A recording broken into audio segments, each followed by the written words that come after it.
네, 오늘 하나님의 말씀 마태복음, 우리가 보고 있는 산상수훈 시리즈의 마태복음 5장 13절로 16절 네 번째 시간입니다.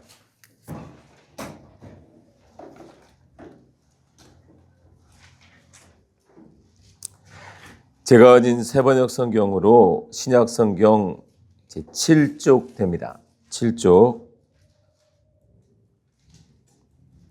자, 그럼 마태복음 5장 13절로 16절 우리 한 목소리로 같이 읽도록 하겠습니다. 시작.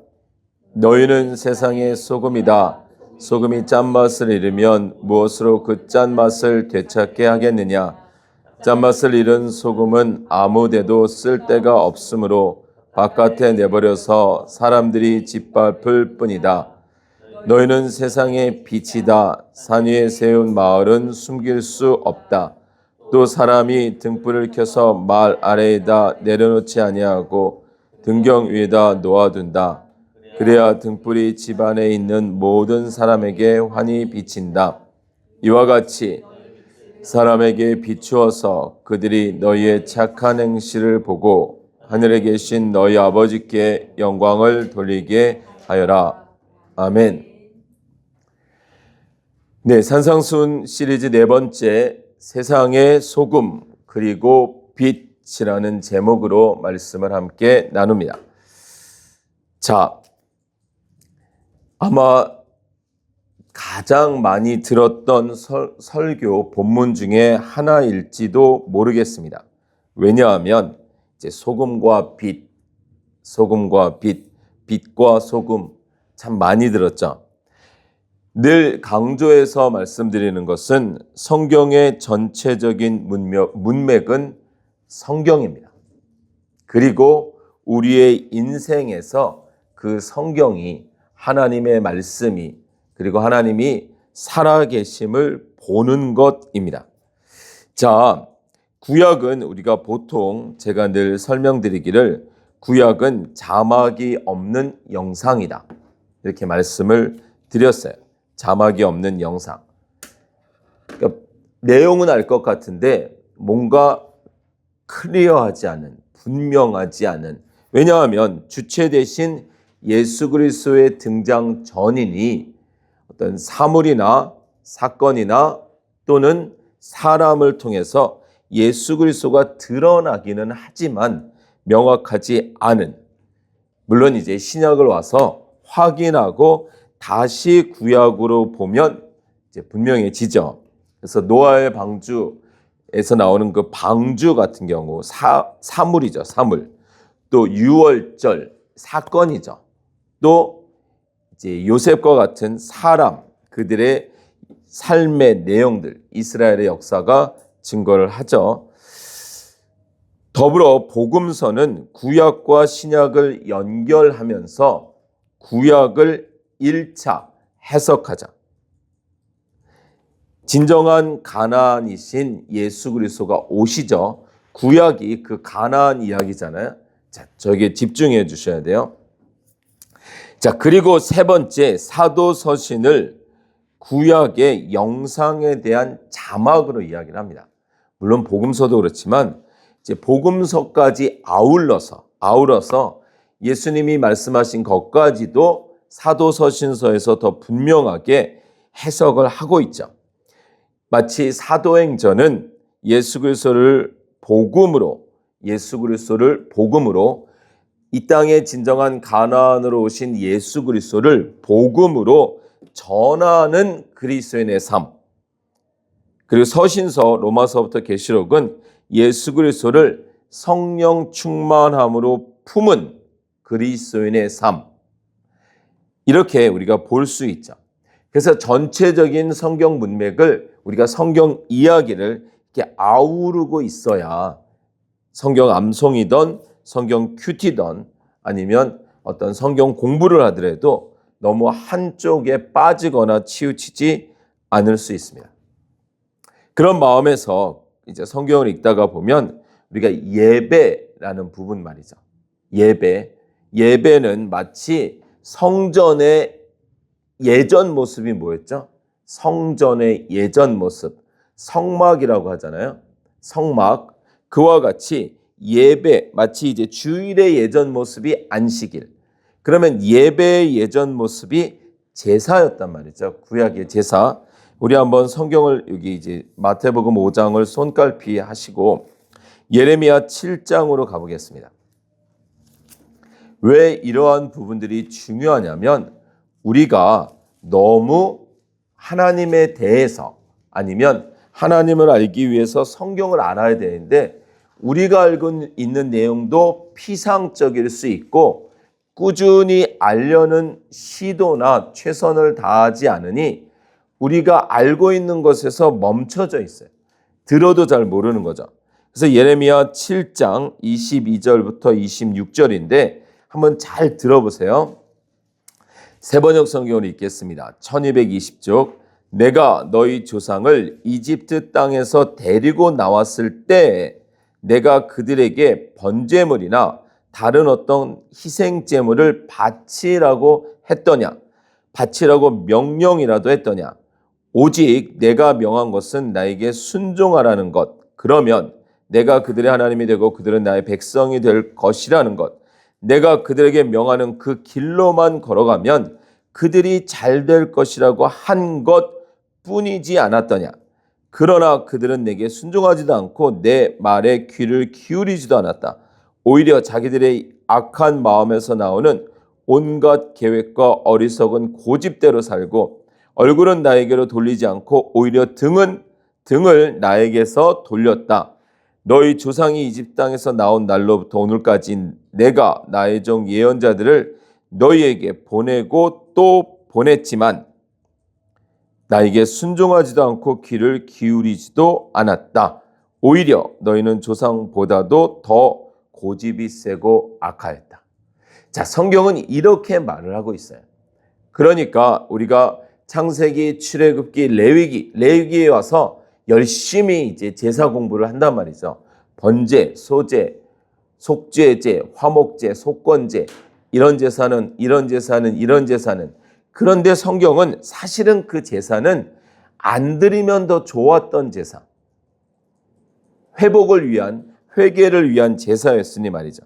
그러면 이 시대의 예배는 무엇일까요?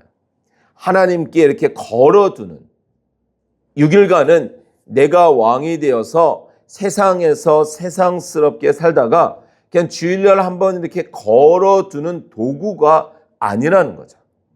또는 우리가 신앙생활 하다가 뭔가 이제 하나님의 힘을 구해야 될 때에 잘 예배 한번 드려서, 왜냐하면 우리가 사마리아 여인과 주님이 이제 대화하실 때 하나님은 예배하는 자를 찾으신다. 막 이런 내용들이 있다가 보니 예배가 정말 좋다, 중요하다, 귀하다, 맞습니다. 근데 그 예배를 도구로 쓰면 안 된다는 거죠. 그래서 막 그냥 그 책 제목이나 설교 제목이나 이렇게 한 번의 예배로 인생이 바뀌다, 막 이런 말은 있을 수가 없는 거예요. 예배는 하나님한테 무엇을 받아내기 위한 도구가 아니라 하나님과 당연히 누려야 될 삶이라는 거죠. 당연한 거예요. 당연한 거. 그냥 그리스도인이라면 당연한 거. 이게 어떤 무슨 문제가 있을 때 문제 해결책이 아니라는 거죠. 한 생각을 해보시면 맞아요. 우리가 데이트하는 사람을 만나더라도 결혼을 하더라도 기대감과 그 얼마나 많이 소통이라는 것을 해요. 옛날 같으면 편지도 보내고 뭐 삐삐 시대에는 삐삐도 치고 뭐 카톡, 이메일 막 소통하다가 한번 만나면 얼마나 그 관계가 절절해요. 그러다가 헤어지기가 아쉬우니까 하루 종일 있었으면서도 헤어지기 아쉬우니까 결혼이라는 과정을, 그와 같은 것이 예배란 말이죠. 그런데 아무런 기대감도 없이 아무런 느낌도 없이 그냥 한 주에 다른 곳만 보다가 정신없이 살다가 그냥 와서 후다닥 앉아서, 예를 들면 그냥 뭐 자고 졸고 이런 차원의 문제가 아니라 아무 기대감 없이 그냥 앉아서 예배를 구경하고 가면서 그래도 나는 그리스도인이야 한다면 과연 하나님 편에서도 동의를 하실까라는 거죠. 그러면 예배는 뭘까요?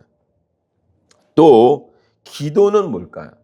우리가 너무 기독교의 근본이 되는 주제들을 다시 한번 말씀 안에서 생각해 볼 필요가 있어요. 우리가 산상수훈이기 때문에 또 볼 거지만 우리 마태복음 6장을 한번 볼까요? 마태복음 6장. 제가 산상수훈을 27번 정도 설교한다 그랬는데 6장 우리 5절, 6절, 7절, 8절인데 한번 보세요. 자, 제가 한번 읽겠습니다. 너희는 기도할 때 위선자들처럼 하지 말아라. 그들은 사람들에게 보이려고 회당과 큰 길 모퉁이에 서서 기도하기를 좋아한다. 내가 진정으로 너에게 말한다. 그들은 자기네 상을 이미 다 받았다. 기도하기를 좋아한다. 보이기 위해서. 누굴 위한 기도죠? 자신들을 위한 기도죠. 너는 기도할 때 골방에 들어가 문을 닫고서 숨어서 계시는 내 아버지께 기도하라. 그리하면 숨어서 보시는 너희 아버지께서 너에게 갚아주실 것이다. 그러니까 기도의 본질을 이야기하고 있죠. 너희는 기도할 때 이방 사람들처럼 빈말을 되풀이하지 말아라. 그들은 말을 많이 하여야 들어주실 줄로 생각한다. 어쩌면 기도 역시도 많이 하는 것보다 오히려 아버지 되신 하나님을 믿으라는 거죠. 못 믿으니까 칭얼대는 거죠. 말이 많아지는 거죠. 반복하는 거죠. 그러므로 그들을 본받지 말아라. 하나님 너희 아버지께서는 너희가 구하기 전에 너희에게 필요한 것이 무엇인지를 알고 계신다. 자, 뭐 자세한 거는 이제 순서대로 나가다가 이 부분에 와서 더 나눌 텐데 이 시간 우리가 나눌 거는 이제 기도를 부탁하는 거예요. 우리가 보통 중보기도, 중보 좀 해주세요. 중보기도 해주세요. 사실 중보자는 예수님밖에 없기 때문에 중보기도라는 단어는 조금 부적절하지만 어찌되었건 우리가 알고 있는 단어이니 중보기도 좀 해주세요 이렇게 부탁을 해요. 근데 우리가 너무 쉽게 부탁하고 너무 쉽게 대답해줘요. 사실 기도도 잘 안 하면서. 기도한들 여러분 생각해 보세요. 우리가 이제 환자가 되어서 병원에 진찰을 가서 아무도 어떤 의사도 진찰 없이 약을 주진 않아요. 약을 처방하진 않아요.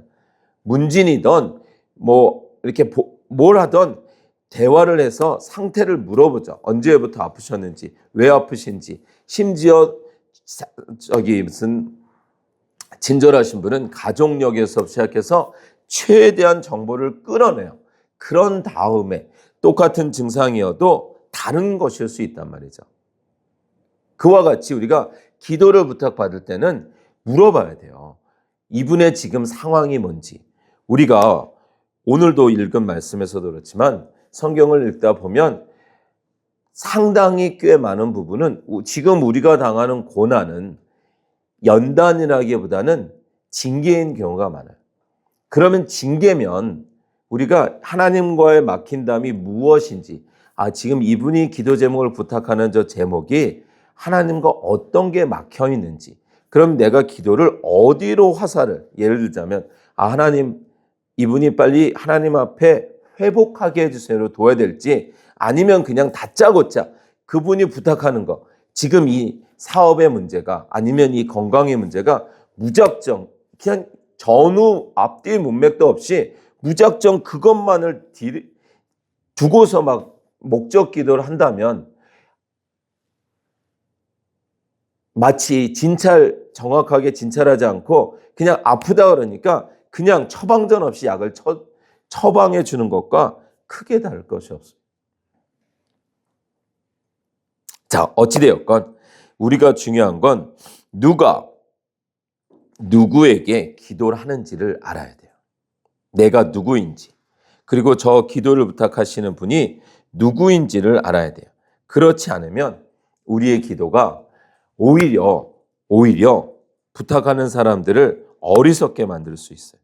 무엇을 기도하는 건지 자꾸 어떻게라는 기도의 방법만 계속 개발하지 않고 정말 우리가 알아야 된단 말이죠. 주일 성수는 또 뭘까요?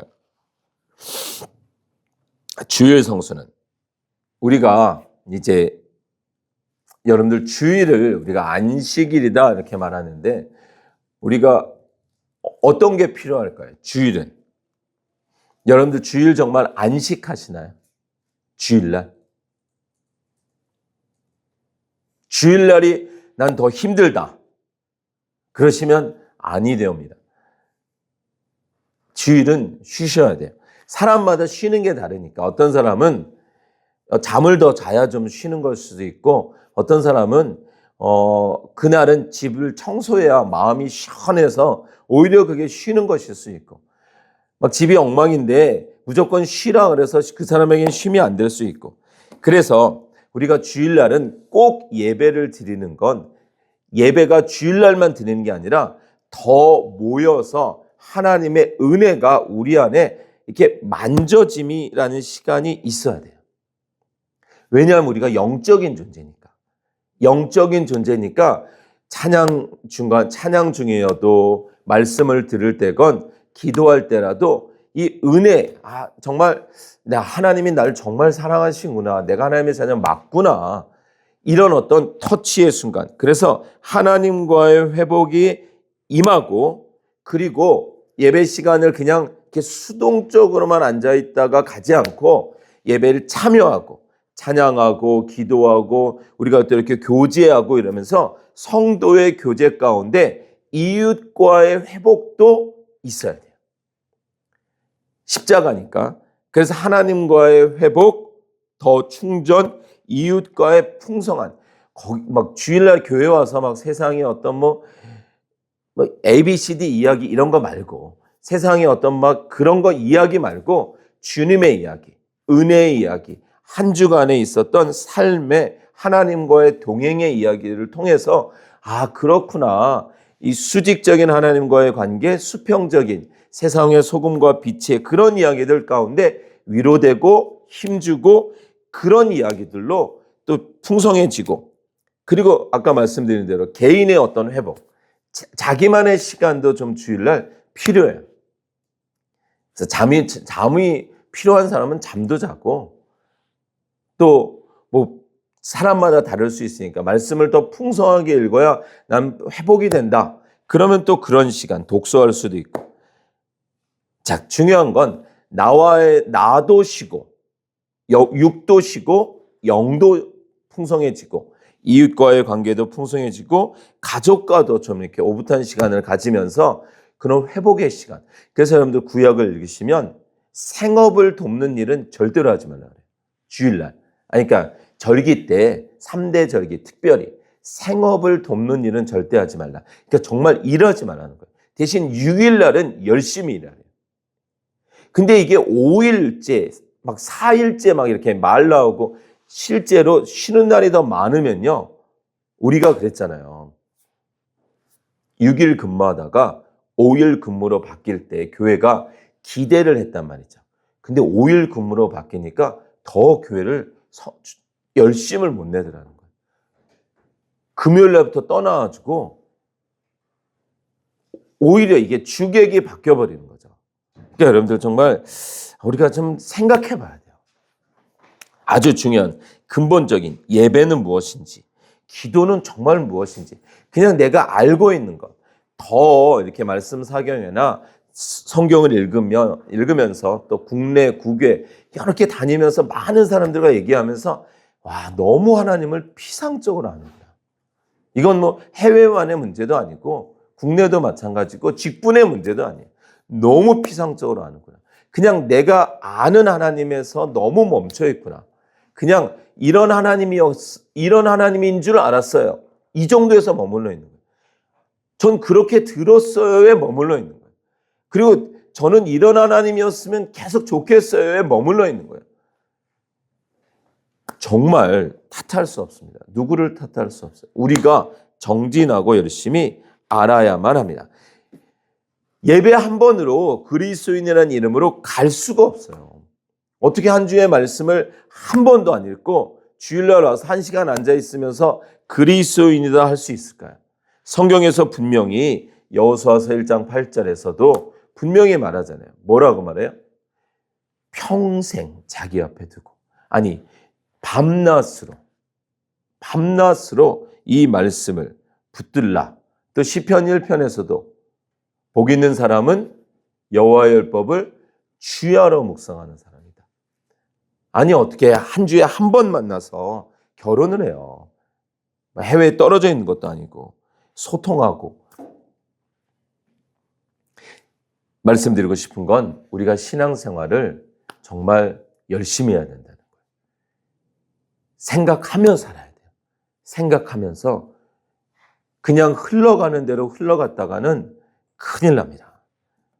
늘 말씀드리는 것처럼 교회도 목사도 여러분들의 구원을 책임질 수 없어요. 나중에 교회와 목사에게 항변할 수도 없어요. 여러분들이 책임지셔야 됩니다. 부모님에게 탓할 수도 없어요. 여러분들이 안 하신 거예요.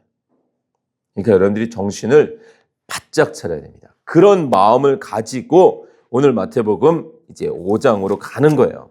왜냐하면 소금과 빛 이 설교에 대해서 저도 정답이 아니고 여러분들이 들으셨을 설교도 어쩌면 정답이 아닐 수 있어요. 여러분들이 끊임없이 찾아내셔야 돼요. 끊임없이. 성경 전체라는 이 문맥을 가지고 끊임없이 성경을 읽으시면서 정말 이 뜻이 무엇일까, 어떤 메시지일까를 찾으셔야 돼요. 자, 먼저 한번 보겠습니다. 마태복음 5장 13절. 5장 13절. 자, 너희는 세상의 소금이다. 이렇게 시작을 해요. 오해하시면 안 돼요. 첫 번째 오해는 야, 나도 소금이 돼야 되겠구나. 소금이 돼야지. 열심히 해서 소금 돼야지. 미래형이 아니라는 거예요. 소금이다라는 선포야, 선포. 소금은커녕 색깔도 지금 까만데 너 소금이야? 이런 개념이죠. 아직 덩어리도 아니고 물인데 너 소금이야? 이런 개념이라는 거예요. 소금이어야 된다. 소금이 될 것이다가 아니라는 거예요. 너 소금이야? 이걸로 시작하는 거예요. 아니 지금 오리 속에 섞여가지고 열심히 오리처럼 움직이고 있는데 너 백조야? 무슨 말도 안 되는 소리를 하세요. 저 오리예요. 아니야, 넌 백조야. 아예 그냥 외면해버리고 도망쳐버릴 것 같은. 여러분들 늘 말씀드리잖아요. 우리는 슈퍼 오리가 되는 게 절대로 아니라는 거예요. 그리스도인이 된다. 이 말은 존재가 바뀌는 거예요. 방향이 바뀌는 거지 예수님 잘 믿어가지고 어떤 자이언트 오리가 돼가지고 다 밟아버리는 세상을 정복해 나가는 것이 절대로 아닙니다. 자, 소금이다 라고 말씀하셨어요. 성경을 보시면 구약에 여러분들 성경의 주인공이 누구죠? 네, 전체적인 주제. 그러나 실질적인 주인공은 누구죠? 그 실제적인 역사를 살아낸 사람들은 누구죠? 이스라엘 백성들이잖아요. 실제 역사를 살아낸 66권 중에 65권이 이스라엘 이야기예요. 그 속에 예수 그리스도의 면면이 있는 건데 그 출애굽할 때 이스라엘이 출애굽하잖아요. 근데 그 이스라엘이라는 그때 이스라엘은 어떤 이스라엘이냐면 요셉부터 모세 사이, 창세기 50장부터 출애굽기 1장 그 사이가 400년이 넘어요. 400년. 하나님이 그렇게 무대 장치를 두신 거예요. 400년이면 사람이 다 바뀌는 거예요. 400년이면. 40년만 돼도 한 세대만 지나도요. 외모만 한국인이지 미국에서 언어와 문화와 생활 습관과 이게 스타일이 다 달라요. 다. 이번에 저희가 캄보디아 가서 이제 총장님 되시는 분을 만났는데 그분도 일찍 미국 가셔서 오래 미국 생활 하셨고 또 이제 가셔서 결혼하셔서 아이들을 낳아서 이제 연세가 저보다 훨씬 많으시니까 70이 넘으셨으니까 자녀에게 이제 용돈을 줬대요. 자녀에게 했더니 아들에게 용돈을 딱 줬는데 현준아 너는 만약 용돈을 딱 받으면 어떻게 말할래? 감사합니다. 이게 한국인. 용돈을 딱 줬더니 왜 주세요? 이런 거는 왜요? 아니 아빠가 주는 거야. So what? 괜찮아요. 제가 알아서 할 거예요. 외모만 한국인이지 정서와 이게 딱 30년 안에. 근데 400년이 지났다고 생각을 해보세요. 아니에요, 목사님. 이스라엘 사람들은요, 철두철미하게 가르쳐가지고 정말 그 정신은, 여러분들 성경을 잘 보시면 느헤미야서의 끝부분에 보시면 이방인들과 결혼한 이스라엘 사람들 이야기 나오잖아요. 애들이, 자녀들이 히브리 말을 못했다니까요. 400년, 그 400년 사이에 태어난 이스라엘 사람들, 그들이 주인공이에요. 실제 역사를 살아내서. 물론 죽었죠. 근데 한 덩어리로 본다면, 근데 그럼 그 이집션 같은, 이집트 사람 같은 그 사람들에게 모세가 뭐라 그래요? 하나님이 날 보내셨는데 너희들은 하나님 백성이래. 야, 우리 열심히 해서 하나님 백성 돼보자 한번. 이게 아니라니까요. 이름을 먼저 주세요. 너희는 하나님 백성이래. 무슨 말 하세요? 이스라엘 입장에서는. 무슨 말 하세요? 전 지금 이집트 사람인데요. 여기서 어떻게 하면 이집트에서 좋은 대학 나와서 이집트에서 좋은 직장 갈 길 지금 꿈꾸고 있는데, 그런 개념. 우리 자녀들에게 보통 그러잖아요. 아들이나 딸들, 저희도 이제 자녀들을 키워보면 너 하나님의 사람이야. 왜 그러세요? 그런 개념 말이죠. 근데 이름을 주세요. 그냥 주세요. 그리고 이름을 주시고 그 이름에 맞는 사람을 만들어내세요. 이게 어려운 거예요. 이게 어려운 거예요. 저처럼 음악이 취약한 사람한테 음대에 원서를 넣어 놓으시고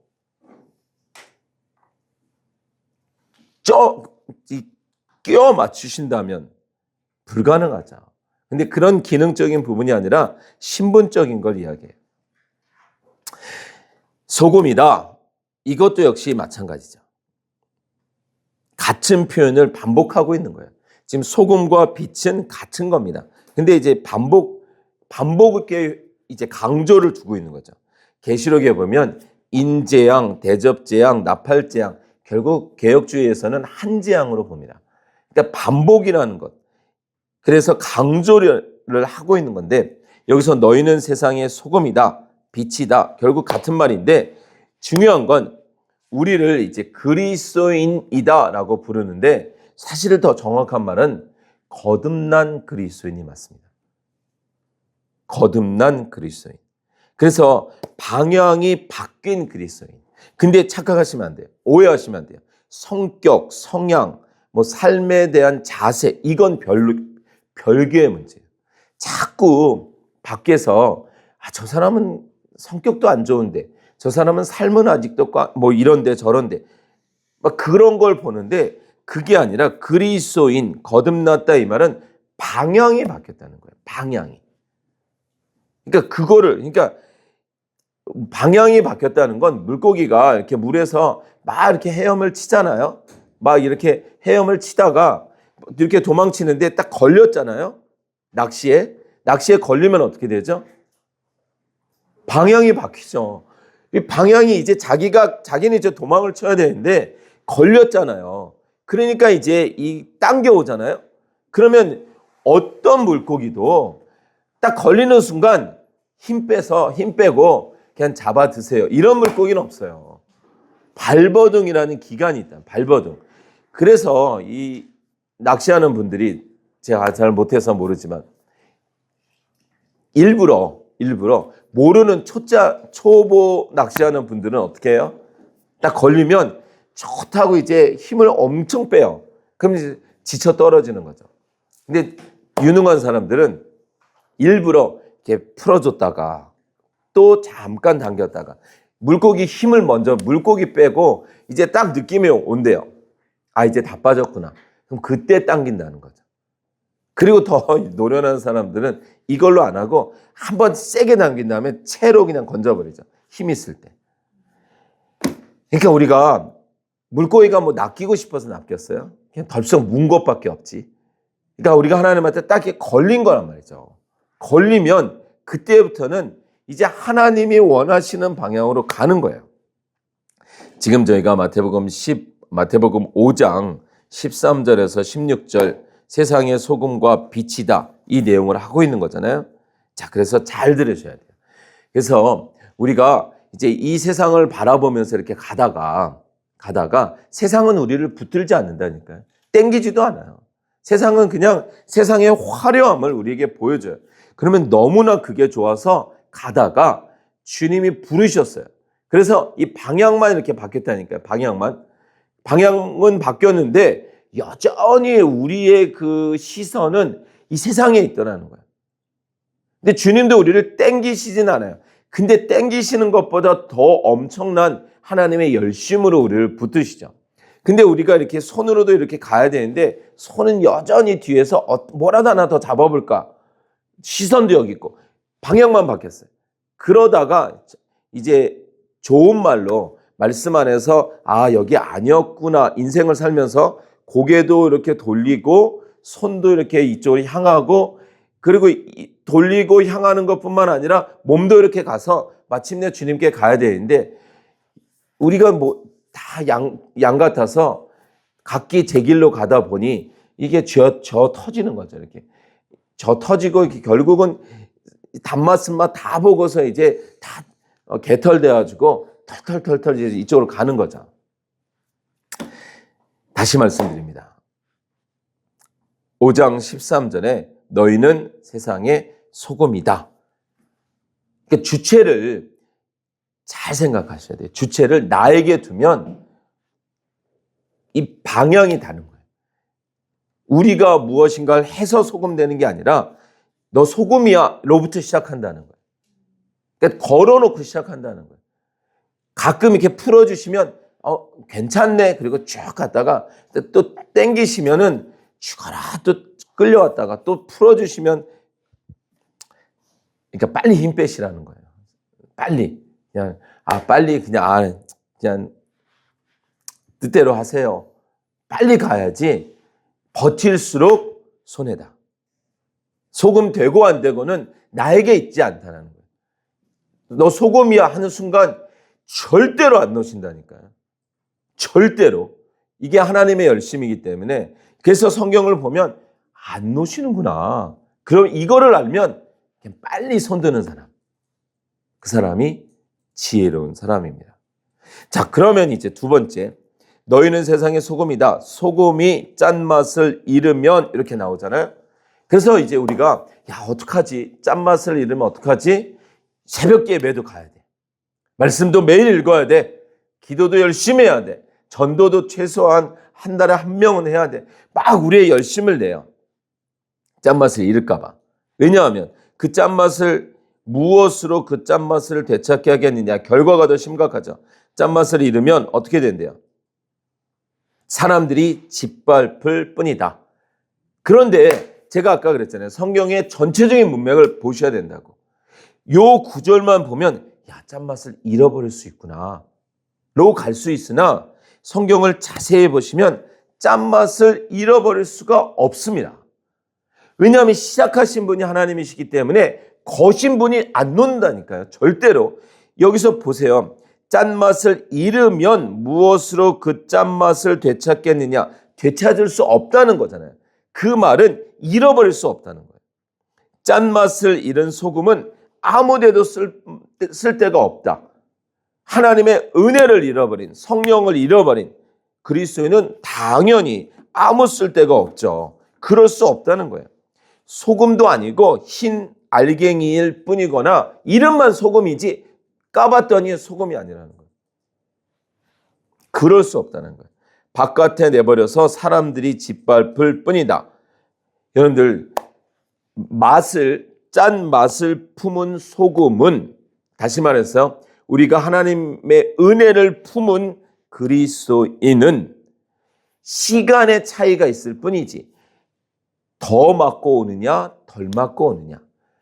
아까 예레미야서 7장 읽었잖아요. 내가 너희들에게 요구한 건 순종이지. 떼쓰고 고집 부려가지고 이스라엘 백성들의 역사가 그랬잖아요. 그냥 출애굽하면서부터 하나님께 순종하면 되는데 그 고집 부려서 맞아 터지고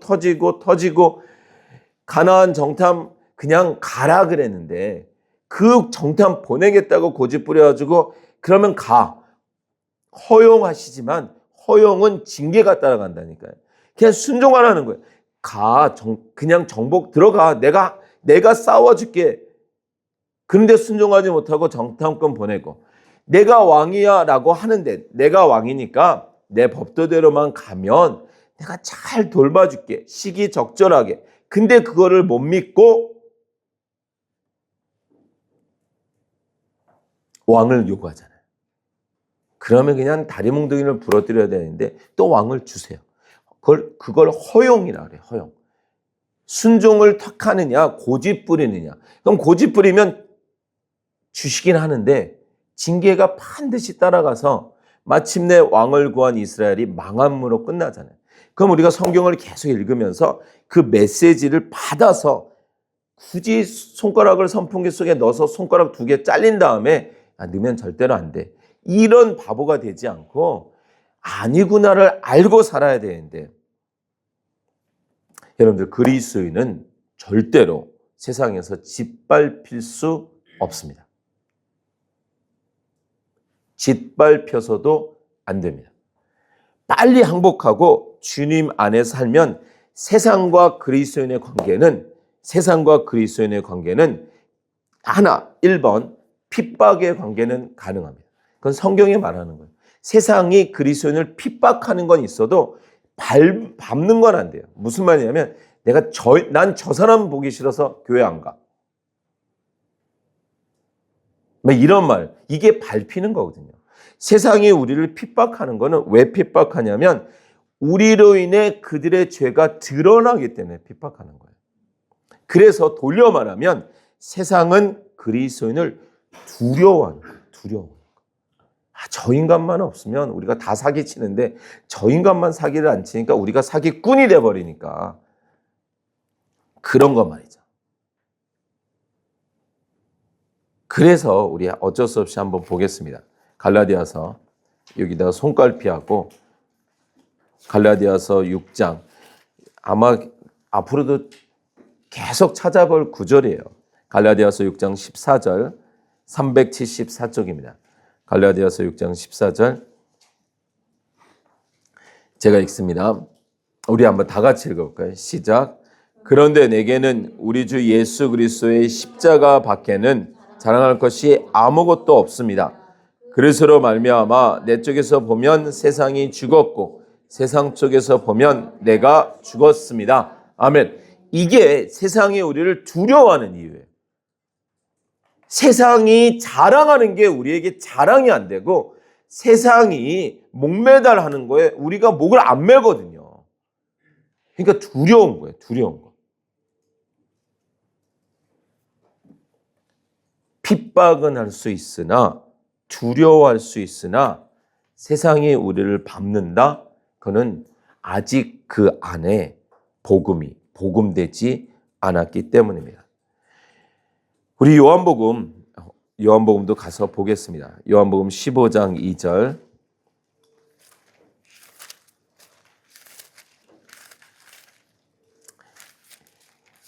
성경의 문맥을 잡지 않으면 오해할 수 있기 때문에 세번역 성경 209쪽인데 요한복음 15장 2절.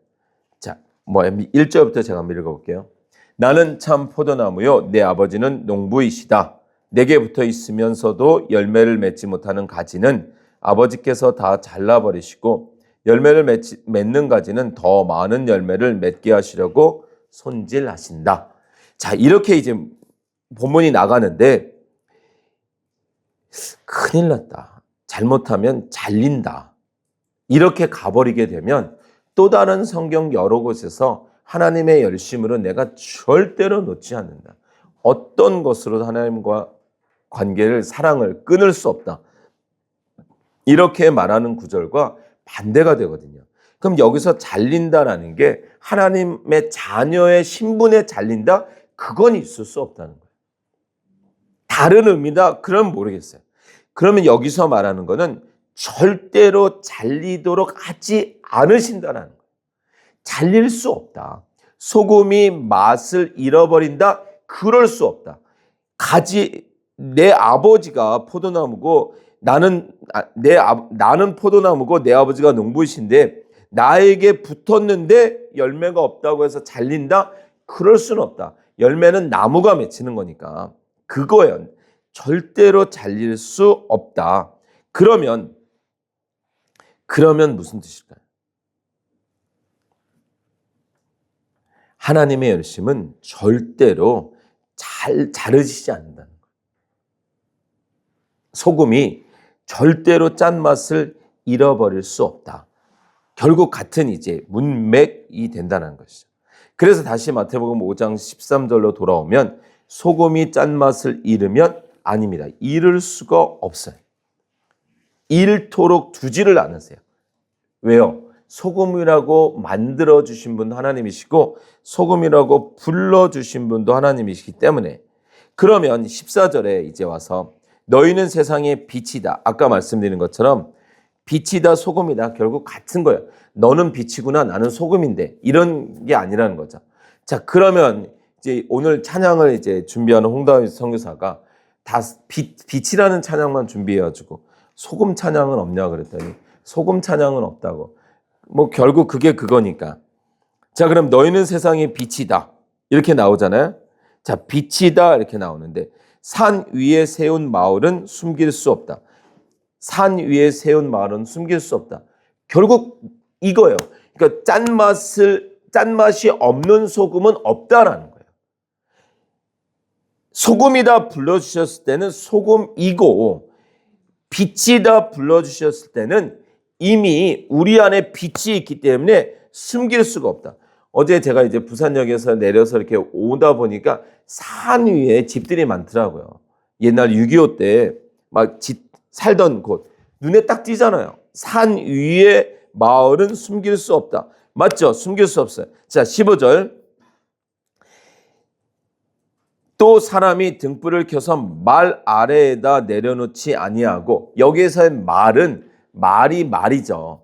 이 말은 타는 말이 아니라 한 대, 두 대, 한 말, 두 말. 이 사각형 있잖아요. 옛날 사각형, 쌀 푸는 사각형. 그래서 사람이 등불을 켜서 그걸로 덮어두지 않는다는 거예요. 덮을 거면 왜 켜요, 등불을. 그러니까 짠맛을 잃은 소금은 없다라는 거예요. 등불을 켜서 말 아래에다가 내려놓지 아니하고 등경 위에다가 받침대 위에다가 놓아둔다. 목적이 있다는 거예요. 불을 킨 자의 목적이 있기 때문에 절대로 덮지 않는다는 거예요. 소금이라고 불러주신 아버지 하나님의 목적이 있기 때문에 우리가 거듭났다면 반드시 우리는 그리스도인으로 살게 될 수밖에 없습니다.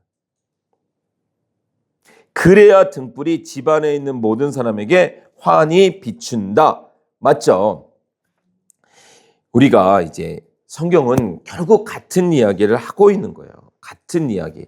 불을 붙이신 분은 반드시 그 등잔, 그러니까 이 등잔, 유리로 된 등잔이 불이 없으면 이건 폐품이에요, 폐품. 골칫덩어리예요. 이게 뭐 데코레이션도 모르겠어요. 근데 불이 딱 붙여지는 순간 이건 이제 등잔으로서의 자기 역할을 하게 되는 거잖아요. 그러면 불을 붙여놓은 다음에 누가 창고에다가 그냥 넣어둬요. 반드시 자리를 준다는 거죠. 자리를. 그래서 우리는 소금이라는 이름을 받는 순간, 빛이다라는 이름을 받는 순간 우리는 정말 그 역할을 할 수밖에 없다라는 것입니다. 물론 우리가 한 대로 우리가 빛이다 이렇게 말하는 것은 발광체가 아니죠. 자, 우리 누가복음 15장도 보세요. 15장 기억해 보세요. 15장 한번 볼까요? 누가복음 15장. 결국은 성경은 같은 이야기를 하고 있는 거예요. 무슨 이야기예요? 하나님의 여러 주제가 있는데 그 주제조차도 같지만 누가복음 15장 세번역 146쪽에 보면 한 가지 비유가 나오잖아요. 결국 한 가지 비유를 반복하고 있는 거예요. 인재양, 대접재양, 나팔재양 또는 소금이다, 빛이다 말만 바꾼 거예요. 결국은 첫 번째 비유로 나오는 것은 99마리 양과 1마리 양. 맞죠? 99대 1이에요. 근데 그 1마리 양은 잃어버린 양이에요. 원래 100마리에 같이 있었던 양인데 잃어버린 양이죠. 그러면 그 잃어버린 양을 찾는 그 목자의 열심, 반드시 찾아내고야 말겠다라는 그 열심이 이제 점점 좁혀져 가요. 우리 그럴 수 있잖아요. 굳이 뭐 한 마리 그거 찾으러 갔다가 99마리 잃어버리면 어떡하지? 이야기가 그거 하나만 있으면 그렇게 생각이 되는데 그 다음 이야기가 뭐야? 드라크마. 어떤 여자에게 드라크마 연립. 근데 그 여자는 하나 잊어버렸는데 왜 이렇게 열심히 찾아줬을까요? 찾으면 이웃 사람들을 불러서 왜 이렇게 기뻐했을까요? 우리가 아는 대로 그 드라크마는 홀예품이었단 말이죠. 홀예품. 남편에게 받은 그거. 그 세상에 그게 하나밖에 없는 거예요. 그 드라크마 10개가. 그거 하나 빠지면 9개가 되면 남편 그 정말 사랑하고 존경한 남편의 홀예품을 빠뜨린 거예요.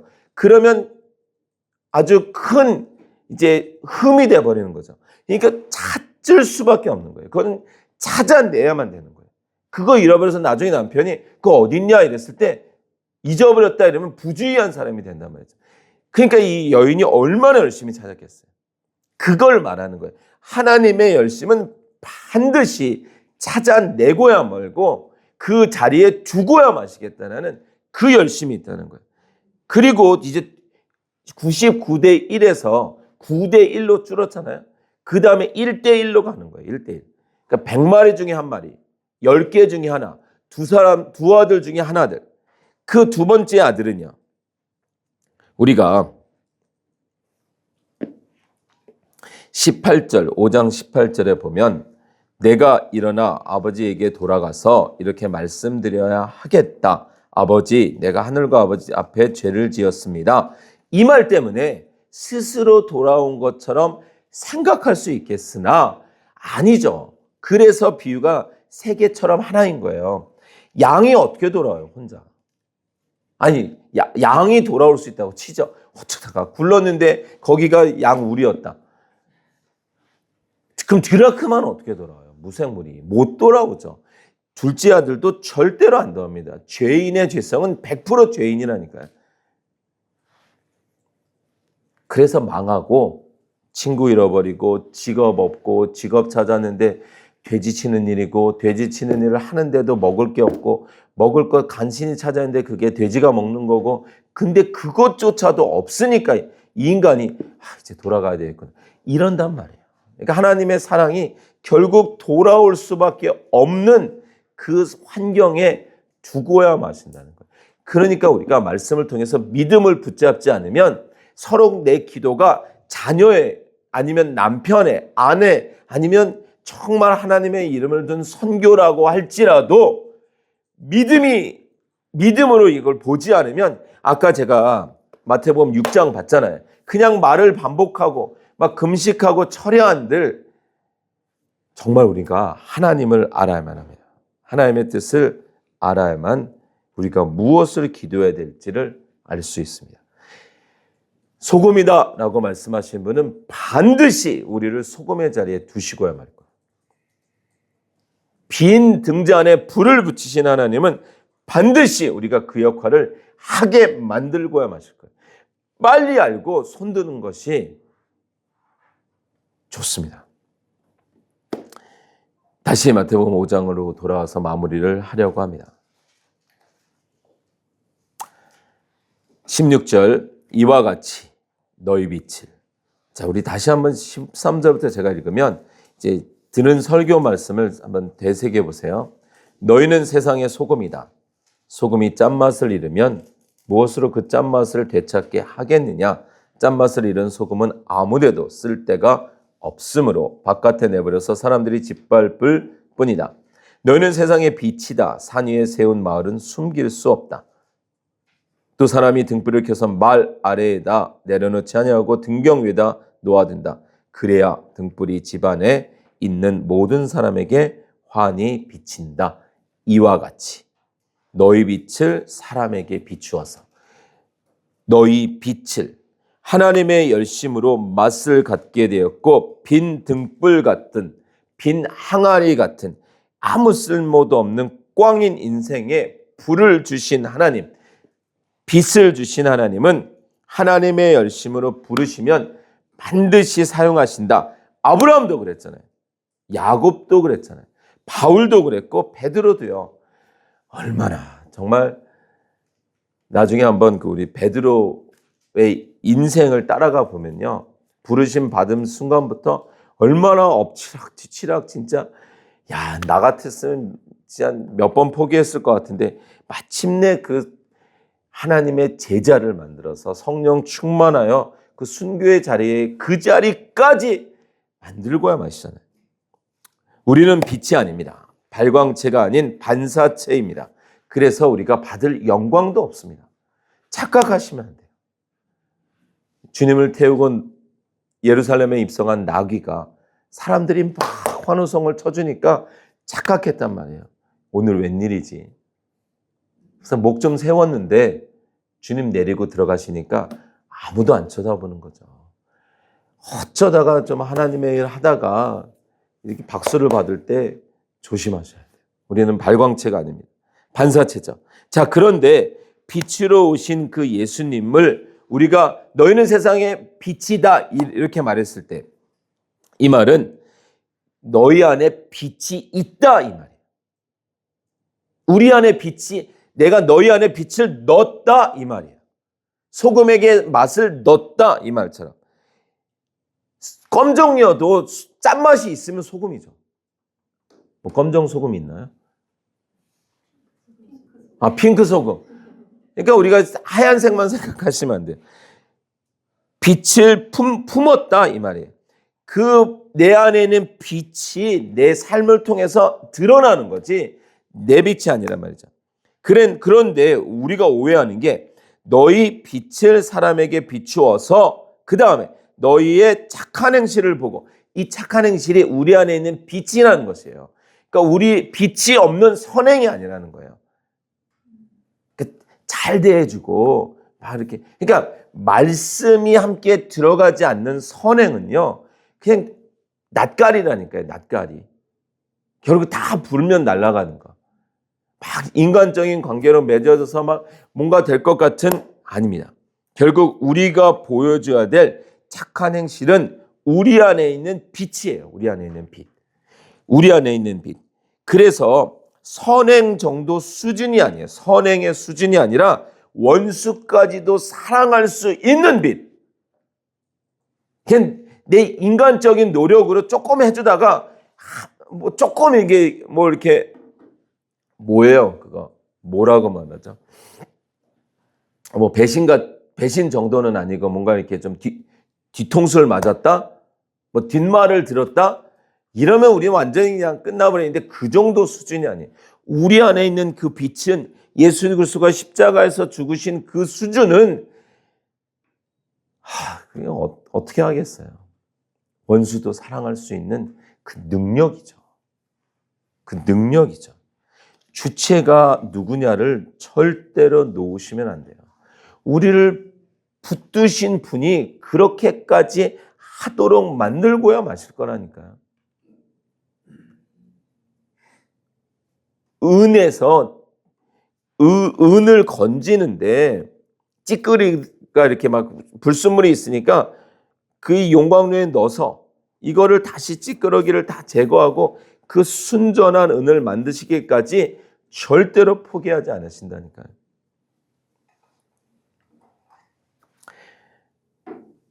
우리가 이제 그 빛을 품고 세상에 있으면 세상이 우리를 얼마나 좋아할까요? 요한복음 3장에 이렇게 나와 있습니다. 요한복음 3장 19절.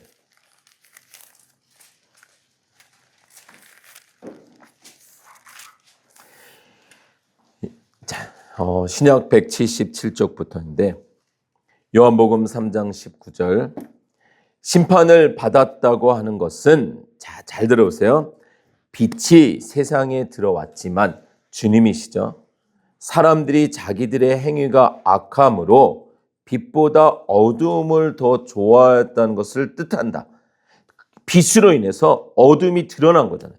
악한 일을 저지르는 사람은 누구나 빛을 미워하며 빛으로 나아오지 않는다.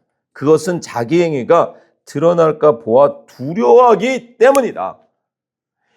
우리 역시 그 빛을 품고 있으니 두려워하는 존재가 되는 게 맞는 거예요. 두려우니까 핍박하는 거예요.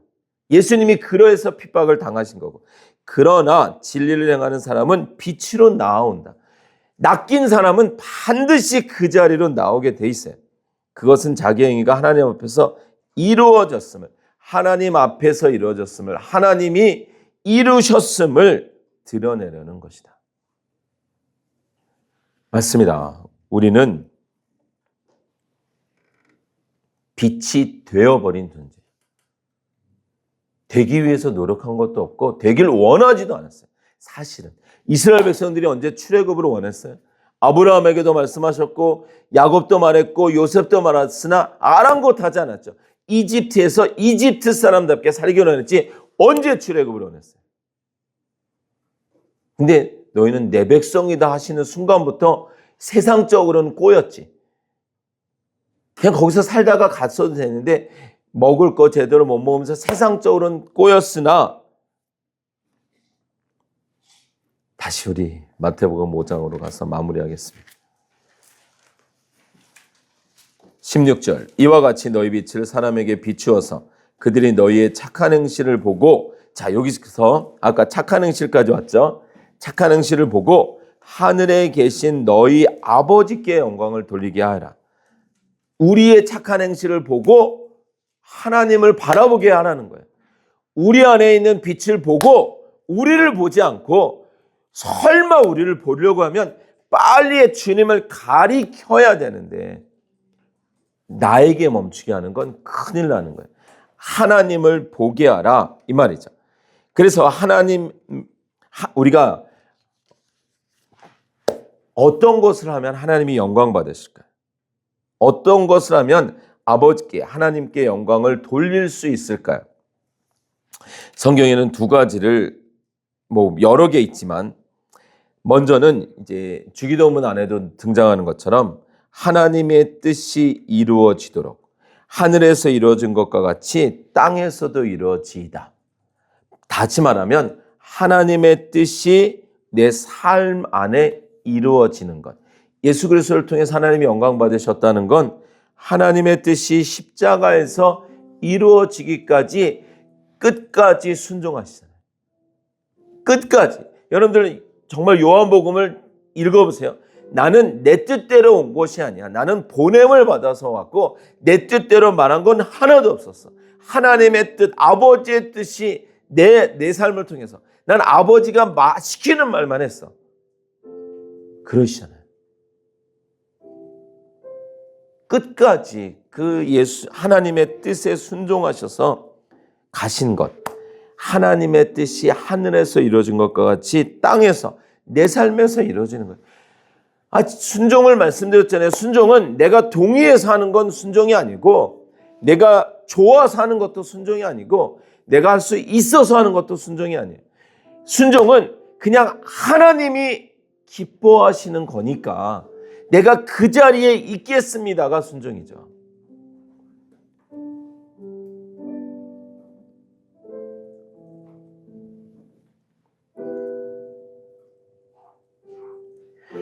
하나님께 영광을 돌리게 하라. 하나님의 뜻이 우리의 삶 속에서 이루어지는 것입니다. 내 뜻이 이루어지는 게 아니에요. 사울처럼 내가 다 계획하고 진행하면서 필요할 때 하나님 끌어당겨가지고 하나님 이것 좀 풀어주세요 해놓고 풀리면 언제 또 그랬냐라는 듯이 등지고 돌아서서 아니에요. 나중에 사울이 그렇게 불러도 하나님이 대답조차 안 하시잖아요. 하나님에게 나를 맞추는 것입니다. 그러려면 하나님이 어떤 분이신지 하나님의 뜻이 무엇인지를 알아야 되는데 전혀 하나님의 뜻엔 관심도 없어요. 그냥 내가 세우는 계획에 된다 안 된다. 아니 하나님의 뜻에 맞추면 될 게 뭐 있고 안 될 게 뭐 있어요. 하나님이 시작하셨으면 하나님이 하시는 건데 나에게 잠깐 와서 그냥 숟가락 하나 얹으라는 건데. 두 번째는 하나님을 하나님으로 인정하라는 거예요. 내 기준과 판단과 재고 따져가지고 하나님 이거 돼요? 하나님 이거 안 되겠는데요. 이게 아니라 하나님을 좀 하나님으로 인정해 달라는 거예요. 아브라함이 이삭을 바칠 때 맞습니다. 하나님이 주셨으니까 하나님 거 맞습니다. 저는 번제로 드리라 하시니 저는 드리겠으나 이삭을 통한 자손의 언약을 하셨으니 살리실 분도 하나님이십니다. 그게 바로 하나님을 하나님으로 인정해 드리는 거예요. 내가 그거는 요만한 선에다가 하나님을 막 꾸겨 맞춰가지고 그 정도에다 제한하는 것이 아니라 내가 생각하기에 돼요 안 돼요. 우리가 정말 신앙생활을 잘해야 돼요.